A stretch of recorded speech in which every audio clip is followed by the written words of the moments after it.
أقم الصلاة لدلوك الشمس إلى غسق الليل وقرآن الفجر إن قرآن الفجر كان مشهودا. غواړو فریقینو ته مبارکباد پیش کوو او بیا د جرګې مشرانو ته مبارکباد پیش کوو. الله دې جزای خیر دې مشرانو ته ورکړي چې دې شپه ورځ یو کله او دا مسله حتمي ورسوله. الله رب العالمین دې دوی ته خیر او برکت ورکړي.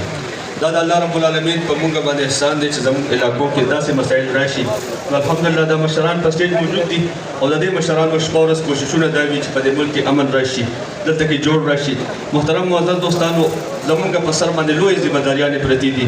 دې وخت کې که وګورو ټول امت مسلمه په څه حالات کې ده. دې وخت کې د فلسطین مسلمانان وګورو، دې وخت کې وګورو کفار د دین اسلام کم توهین کوي، د نبی علیه الصلاۃ والسلام توهین کوي، د اصحاب رسول توهین کوي. نو زه دې ځوانانو ته دا درخواست چې زموږ او ستاسو په حیثیت مسلمان کومه ذمہداري ده د جهاد، موږ او تاسو د خپل ټوپک، د خپل توانایي، د خپل طاقت چې دی دا د کفر خلاف استعمال کړو. د علي ماما، د حکیم جان ماما او د هغې د ټول خاندان شکریا ادا کوم او د سمین او د سمین د ټول خاندان زه شکریا ادا کوم چې زموږ په خبرو کې دي هېڅ قسم څه داسې خبرې رانه وستې چې هغه دې جوړې دپاره څه مشکلات پیدا کېده. او سردار جي، مسعود جي او حکیم جان او صدر نواز دی پکې موږ سره ډېرې منډې تللې والي. الله دې زموږ د ټولو دشمنۍ په دوستۍ بدلې کړي او په دشمنۍ کې والله که ګټه شته دی، دشمني ټول اور دی. زیاتې دشمنۍ ترفګنۍ د دې ټیک ټاک ورته وایي که فیسبوک یې ورته وایي.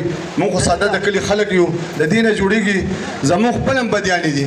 موږ ته دعا کوئ چې موږ هم خدای پاک د دې مصیبتونو نه خلاص کړي. په دې پښتنو کې خدای پاک امن راوړي. الله پاک دا خبره ځای ته ورسوله. شکر دی چې دا دواړه خاندانه د دشمنۍ نه بچ شو، دوستۍ کې ته لاړل. زه ستاسو د مېلمنو ګرمي ده، ټایم نه اخلم. ستاسو د مېلمنو بیا شکریا ادا کوم. تاسو ګڼ شمېر تعداد سره راغلی. او علي ماما ویل چې یا زما زوی خو لاړو، بس زه نور زخم ځان ته نه جوړوم او نه خلکو ته جوړوم. بس ما خدای جادي معاف کو، الله دې ما له دې سره نه راکړي. زمونږ مشر ارشاد جي صاحب، زمونږ مشر حاجي حکیم جان، زمونږ مشر صدر صاحب نواز صاحب، دغه سیدي جرګې چې څومره مشران دي هغې په دې جرګې کې منډې تړلې والي. دغه جرګې کې چې کوم دی راغونډه کړه او په دې کې روغ وشوله، پښتانه یو ځای شو، قام یو ځای شو.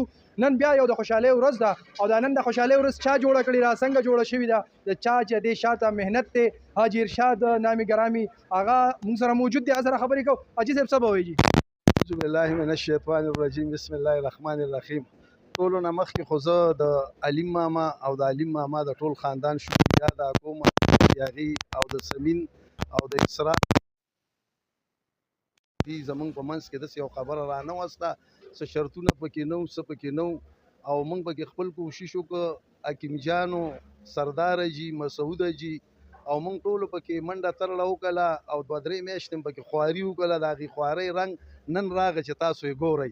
او انشاءالله مزید هم زموږ دا کوشش دی چې چېرته د دشمنۍ او هغې کې موږ منډه ترړه وو، بس موږ له دا کار مزه راکوي د الله رضا دپاره. قلم ټوپک کې هېڅ مزه نشته، دشمنۍ هېڅ دغه نشته دی، مالم تاوان، د ځانم تاوان. دا خبره خو د 2 کالونه وه او الله پاک په اساس یې موږ سره ملګرتیا کوله، حاجي شاه صاحب سره، ما سره، زما د ملګرو سره. بس موږ یو دا ویلو چې روغ نیت هم دی، روغ د پیسو ټکو د نورو لانجو کنجو دا خبرې ترې که په موږ باندې کوئ نو یو پاټ موږ ستاسو خبره نه منو. زمونږ به مني، مشروالی زمونږ مشروالی کې خبره مني او چې نه یې منئ که نه نو غلطه به کوئ.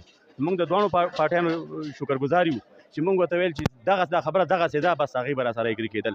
موږ خدای دپاره خبره کړې وه، الله پاک زموږ مدد وکړو. پښتون ډېر قابل قوم دی، ډېر ټرینټ والا قوم دی، خو که خدای ټوپک نه موږ خلاص کړو نو موږ خو تر خپله وسه پورې کوشش کوو چې دا پښتانه نه کوم ځای دښمنۍ وي، کوم ځای کې بدۍ وي، د ټوپک نه یې خلاص کړو.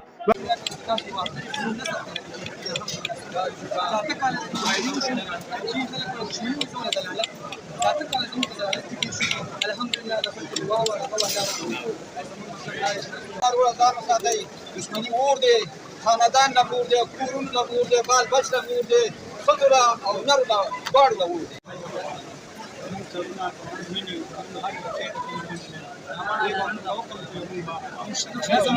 مشرانو هم خبرې واورېدې چې چا پرې جرګې کې باندې کړي والي، د فریقینو خبرې هم واورېدې. ټولو یو اواز وکړو چې امن خوشحالي ده، امن ترقي ده، امن ژوند جوړول دي. ټوپک تباهي ده، ټوپک تیاره ده، ټوپک بربادي ده ټول دا یو وي چې خپل بچو له قلم په لاس کې ورکړي ټوپک دې وساتئ او خاص کر ټیک ټاکرانو ته دا یو میسج ورکړو یا ټول هم اکثر هم د ټیک ټاک او ټوپک جوړېږي مهرباني وکړئ دا ټرین ختم کړئ او قلم اوچت کړئ او قلم ورکړئ او د پښتنو چې کوم کلچر دی ثقافت دی ټوپک دی عزت دی پګړۍ ده هغه به دغه شکل ورکړي